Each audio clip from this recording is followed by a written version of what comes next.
Bonjour mesdames et messieurs et bienvenue dans ce journal. 24 heures après la tenue du forum ivoiro-marocain dans le cadre de sa visite officielle au Maroc, le président de la République Alassane Ouattara a honoré plusieurs audiences le jeudi dernier.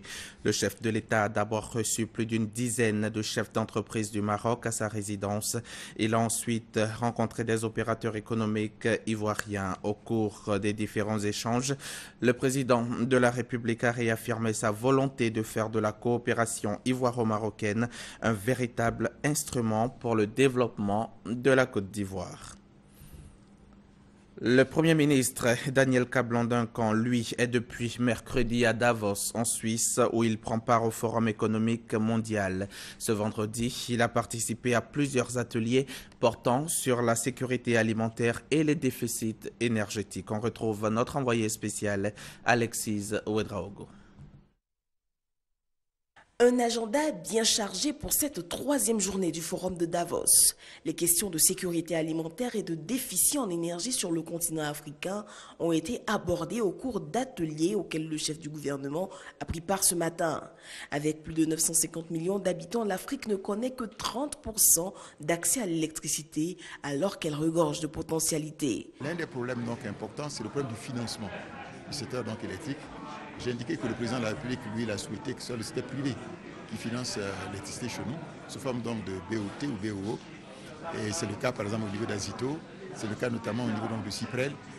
Et l'un des éléments qu'il faudrait pouvoir aussi noter, qui ont été soulignés, notamment au niveau de le cas de la Côte d'Ivoire, c'est de faire en sorte que le mixte soit en faveur de l'hydroélectricité. En début d'après-midi, une conférence de presse a réuni le chef du gouvernement, Donald Kaberuka de la BAD, ainsi que plusieurs autres personnalités autour des solutions pratiques au déficit d'énergie. Plus tard, un atelier à huis clos s'est penché sur les dispositions internationales pour l'éradication d'Ebola. Il en ressort la nécessité d'une meilleure coordination des actions de lutte sur le terrain et une bonne nouvelle, notamment au niveau du vaccin. Ce soir, le chef du gouvernement est attendu à un dîner où il devra, aux côtés d'autres personnalités, repenser l'avenir de l'Afrique. L'un des intérêts d'un forum comme celui de Davos, au-delà des termes abordés en atelier ou en plénière, ou encore l'intervention de chefs d'État comme François Hollande ou Angela Merkel qui étaient présents, c'est les rencontres B2B.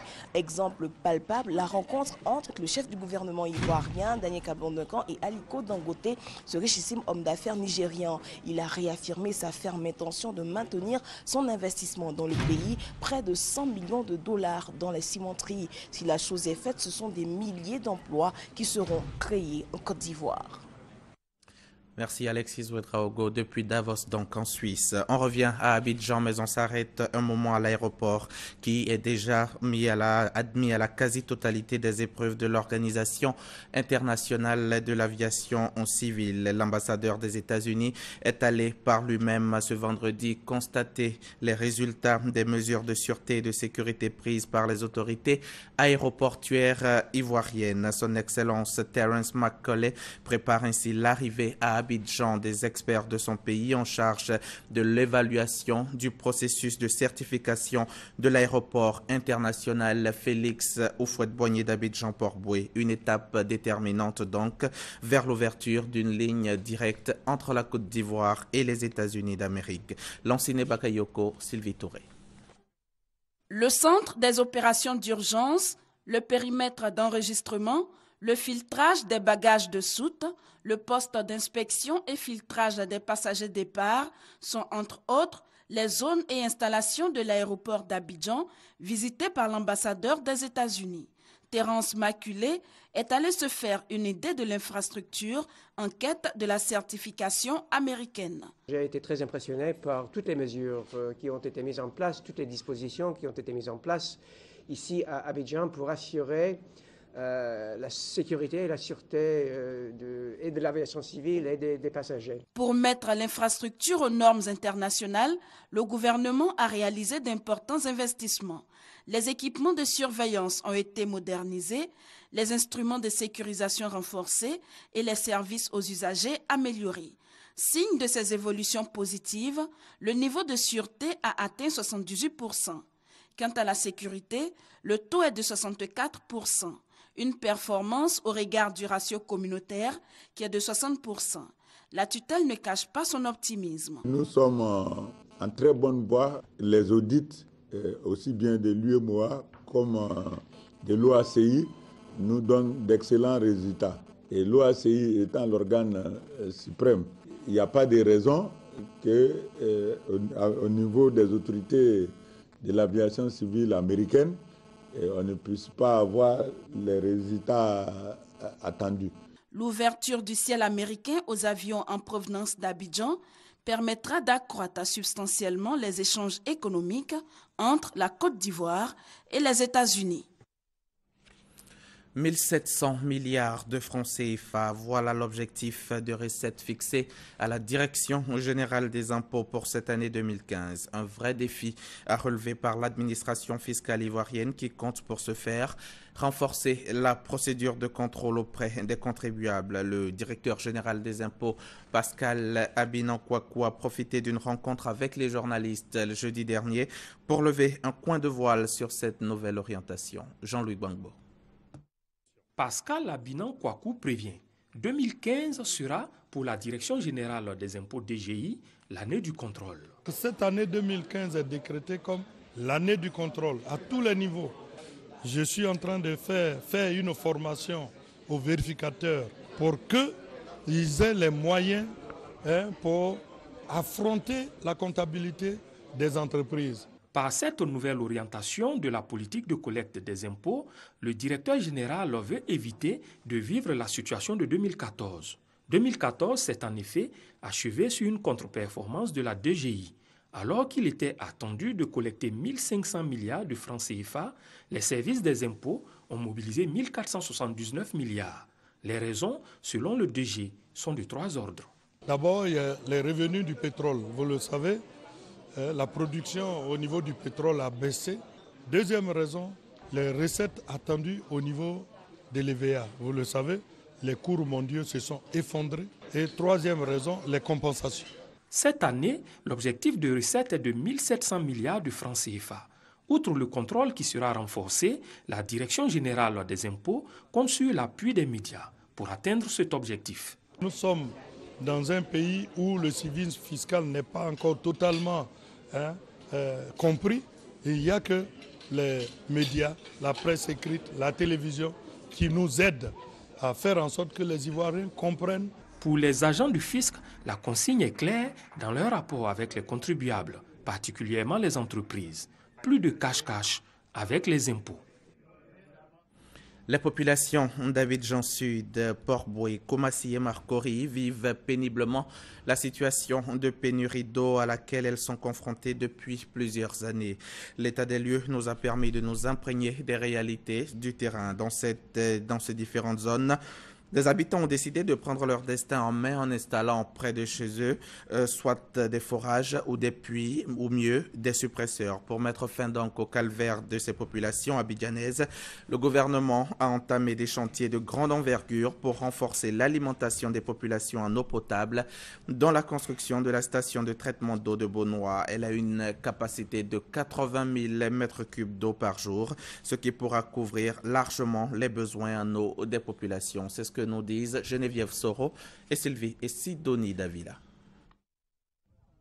Depuis plusieurs années, Viviane Aka se réveille à 4 h du matin tous les jours pour avoir de l'eau. C'est qu'à Gonzagueville, quartier périphérique situé dans la commune de Port-Boué, l'eau potable est une denrée rare. On a des problèmes de l'eau. 4 heures, même quand tu vas souvent, tu ne gagnes pas de l'eau. Vraiment, on souffre. On souffre. Dans cette cour, c'est ce puits qui sert de point d'eau. Potable ou non, les habitants n'ont pas le choix, ils doivent s'en servir. Ce puits-là, c'est pas bien à boire. On prend pour préparer, mais on ne prend pas pour boire.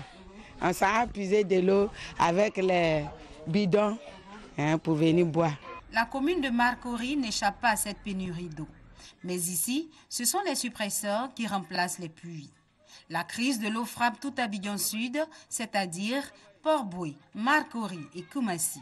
En cause, le manque d'investissement dans le secteur ces dernières années. Pendant plus d'une dizaine d'années, il n'y a pas eu d'investissement structurant dans le secteur de l'eau potable. À cela, il faut ajouter aussi pour la ville d'Abidjan, si on veut faire un zoom sur cette ville, donc le facteur combiné du déficit d'investissement et de l'explosion démographique ont aggravé, n'est-ce pas, les problèmes d'approvisionnement en eau potable de la ville d'Abidjan. Conséquence, pour des besoins estimés à 120 000 m3 d'eau par jour pour Abidjan Sud, seulement la moitié de ces besoins sont satisfaits, et ce à partir d'Abidjan Nord. Les populations payent un lourd tribut de ce manque d'investissement, la société en charge de l'exploitation d'eau aussi. La première difficulté, c'est les plaintes des clients qui ont signé avec nous un contrat dans lequel on s'est engagé à leur fournir de l'eau 24 heures sur 24 et qui ne reçoivent pas de l'eau 24 heures sur 24. Ensuite, les clients se plaignent d'être facturés, n'est-ce pas, alors qu'ils ne reçoivent pas de l'eau en continu.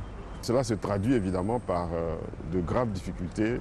Nos collaborateurs ont parfois du mal à exercer leur travail sur le terrain. Impossible pour les agents de la SODECI de procéder au prélèvement sur les compteurs et de faire l'entretien du réseau. Conséquence, le ratio de facturation est passé de 80 à 71%, ce qui représente un manque à gagner de 6 milliards de francs CFA pour l'année 2014. L'État à qui incombe l'investissement dans le secteur a pris à bras-le-corps la question de l'eau. Une station de traitement d'eau a été construite à Beaunois. Le président de la République en ouvrira les vannes le 26 janvier prochain pour soulager les populations d'Abidjan Sud. Une nouvelle bien accueillie. Nous donner de l'eau, c'est un cadeau de début d'année qui est inestimable parce que les populations n'en pouvaient plus. Nous étions sur la côte raide et le président vient nous enlever une épine du pied. En nous donnant de l'eau, le président nous donne la vie. Améliorer l'accès à l'eau potable figure au rang des priorités du gouvernement Ouattara. Ainsi, ce sont 80 000 m3 d'eau supplémentaires qui seront servis tous les jours aux habitants des communes de Port-Boué, Marcory et Koumassi à compter de ce lundi et étancher leur soif d'accès à l'eau potable. La violence contre les enfants en milieu scolaire connaît une recrudescence. 2 élèves sur 5 sont frappés et 1 sur 3 est humilié. Autant d'injustices que le ministère de l'Éducation nationale et de l'enseignement technique veut réparer. Devant les acteurs et les partenaires, Kandia Camara a procédé ce jeudi au lancement de la campagne dénommée « Campagne sur la protection des enfants contre les violences en milieu scolaire ». Guillaume Zéré, Grascando. Moins d'1 an après avoir engagé le combat contre les grossesses en milieu scolaire, la ministre de l'Éducation nationale et de l'enseignement technique s'insurge contre les violences faites aux élèves. 2 élèves sur 5 sont battus et 1 sur 3 est humilié tous les jours dans les écoles. Devant les acteurs et les partenaires du système éducatif, Kandia Camara a dit toute sa détermination à lutter contre ce phénomène. Nous ne nous contentons pas de vœux pieux. Nous agissons surtout. Il y a lieu de mieux s'organiser donc pour apporter une réponse efficace, synergique et durable aux situations de détresse des enfants. Si les élèves sont les victimes, les adultes sont les coupables. C'est pourquoi le ministère a élaboré une stratégie de lutte à l'intention des enseignants et du personnel du ministère, souvent auteurs de ces actes répréhensibles. Des documents, des règles et des codes de conduite leur sont destinés. Ils vont leur permettre, conformément aux normes internationales, de s'engager pour l'épanouissement de l'enfant.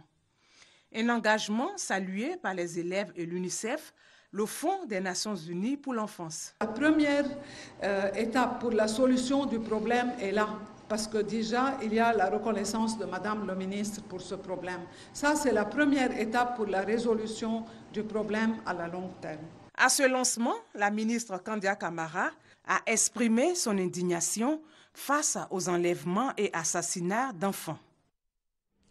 L'administrateur général Bredombia, directeur général de la police nationale, a tenu une conférence de presse hier vendredi. Thème: enlèvement d'enfants, un phénomène récurrent qui constitue une véritable menace pour la population.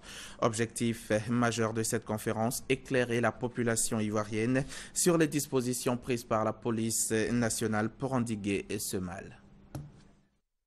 Du 1er décembre 2014 au 22 janvier dernier, 21 cas d'enlèvement d'enfants ont été enregistrés en Côte d'Ivoire. Ces mots sont du directeur général de la police nationale. Pour l'administrateur général Bredombia, ce phénomène doit être endigué. Et pour y arriver, tout le monde doit jouer son rôle. Nous demandons à ce que les parents soient très prudents. Aujourd'hui, nous ne pouvons pas faire confiance à 100% à quelqu'un que vous hébergez. Le minimum, c'est d'avoir son nom, son adresse, et au cas où la personne disparaît, où on peut le trouver. Nous recommandons que la population puisse, en laissant les enfants aller, soit inscrire le nom de l'enfant sous un sous-corps. Aujourd'hui, on met l'école sur la tenue de travail, mais nous souhaitons qu'on puisse mettre le nom et une adresse d'un des parents sous le sous-corps. Ensuite, nous recommandons que les parents en parlent avec leurs enfants. Ce n'est pas un sujet tabou, il faut en parler avec l'enfant. Le transporteur, s'il prend un enfant, il faut que l'enfant soit accompagné soit du père, de la mère ou d'un document express pour qu'il puisse transporter l'enfant. S'il arrivait quand même qu'un cas survienne, le directeur général de la police souhaite que les populations contactent très rapidement la police. Il faut dénoncer. Si d'aventure on voit que des gens sont dans le quartier ou habitent dans des maisons à côté de nous, où des enfants existent, qui ne sont pas leurs enfants, il faut dénoncer. Il faut que ça rentre dans nos habitudes. Il faut dénoncer. Et pour faciliter ce rapport police-population, il existe désormais un comité consultatif d'éthique dans tous les commissariats. Un comité composé de toutes les couches sociales. Le directeur régional de l'OIT, l'Organisation internationale du travail pour l'Afrique, a rendu visite ce vendredi au ministre de l'Emploi. Au cœur des échanges, la relocalisation du bureau régional et sous-régional de l'OIT et la question de l'emploi jeune en Côte d'Ivoire. Reportage signé Patricia Omouitia. 9,4%. C'est le chiffre principal de l'enquête emploi 2012 selon l'AGEP, l'Agence d'études et de promotion de l'emploi. Selon cette étude, le taux de chômage à Abidjan tourne autour de 19,5%. Les femmes sont les plus touchées en Côte d'Ivoire. À côté d'elles figurent les diplômés. Les enquêtes emploi que nous avons menées en 2012 et 2013 confirment que la tendance du million d'emplois est déjà atteinte. Mais ce qui nous importe, c'est le stock qu'il reste aujourd'hui. Il y a à peu près 5 millions de jeunes qui sont là en attente de travail. Alors ces 5 millions, là-dedans, vous avez bien sûr des chômeurs, mais vous avez aussi tout ce qu'on appelle les jeunes en sous-emploi. C'est-à-dire, c'est le jeune qui a sa cabine téléphonique. C'est, de façon générale, le sous-emploi, c'est tout ce qui touche une rémunération inférieure au SMIC. Fort de cela, l'Organisation internationale du travail OIT ambitionne de revenir en Côte d'Ivoire dans le but d'améliorer l'accès des hommes et des femmes à un travail décent et productif. Nous avons discuté avec le ministre d'État sur les questions du travail et la Côte d'Ivoire. Nous avons en partie discuté de la question d'emploi et en partie de l'emploi des jeunes. C'est une question qui concerne l'OIT mais aussi la Côte d'Ivoire en priorité. Suite à la situation sociopolitique en Côte d'Ivoire, le bureau régional de l'OIT, l'Organisation internationale du travail pour l'Afrique, a été temporairement relocalisé à Addis Abeba. Le retour de cette institution internationale en terre ivoirienne dans les prochains mois tient compte de la stabilité politique, du progrès social et de la croissance économique de la Côte d'Ivoire. Sport, football, Cannes 2015 et deuxième journée du groupe B. Le Ghana qui avait besoin de prendre les points face à l'Algérie pour espérer être dans la course, espérer rester dans la course pour les quarts de finale l'a fait. Les Black Stars se sont imposés 1-0 au stade de Mongomo. Résumé. Oh là là, oh là là, oh quel but! Le but! Le capitaine des Black Stars, Asamoah Gyan, prend ses responsabilités dans le temps additionnel et inscrit le but victorieux qui conserve leur chance de qualification pour les quarts de finale. Ce match était très engagé sur le plan physique, aussi bien chez les Ghanéens que chez les Algériens. Chaque équipe voulait marquer pour se mettre à l'abri de toute surprise. On peut noter plusieurs actions dangereuses. 66e pour l'Algérie, 67 et 72e minutes pour le Ghana. C'est à moins d'une minute du coup de sifflet final que Asamoah Gyan crée la surprise et offre les 3 points aux Black Stars. Les éléphants de Côte d'Ivoire, eux, jouent cet après-midi sur le coup de 16h. Bonne chance donc à eux. C'est la fin de ce journal. Merci de l'avoir suivi. Très bonne suite de programmes en compagnie de Mariam Koulibaly.